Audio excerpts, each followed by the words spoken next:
కులక్షయే ప్రణశ్యంతి కులధర్మాః సనాతనః ధర్మే నష్టే కులం కృత్స్నం అధర్మో విభవత్యుత.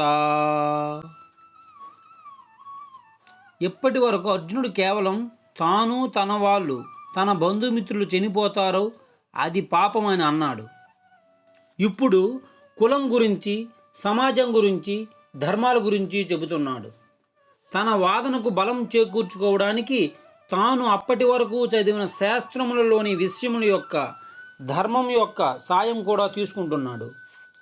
తాను కేవలం ఉబుసుకుపోకక తాను చెప్పేది ధర్మసమ్మతము అని తనను తాను సమర్థించుకుంటున్నాడు.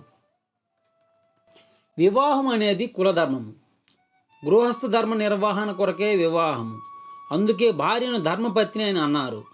వేదములలో శాస్త్రములలో చెప్పబడిన అగ్ని కార్యము, యజ్ఞ యోగములు, వ్రతములు ఆచరించడానికి పక్కన భార్య ఉంటేనే కానీ సాధ్యం కాదు. భార్య లేనిదే వేద విహిత కర్మలు గృహస్థు చేయలేడు. ఈ ధర్మాన్ని ఆసరగా తీసుకున్నాడు అర్జునుడు.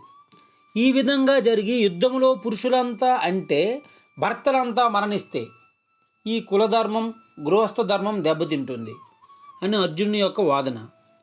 ఓ కృష్ణ, ఈ యుద్ధంలో అందరూ మరణిస్తే, మగాళ్ళు అంటూ లేకపోతే, ఏనాటి నుండే మన సమాజంలో వేళ్ళుకుని ఉన్న ఈ కులాలు, వాటి ధర్మాలు, గృహస్థ ధర్మాలు అన్నీ నశించిపోతాయి కదా.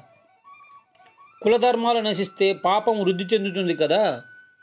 ఈ కుల వ్యవస్థ నాశనం కావడానికి, కులధర్మాలు దెబ్బతినడానికి, తద్వారా పాపం వృద్ధి చెందడానికి ఈ యుద్ధమే కదా కారణము. ఇంతటి వినాశనానికి కారణమైన యుద్ధం నేను చేయాలా? అది అవసరమా అని అంటున్నాడు అర్జునుడు శ్రీకృష్ణునితో.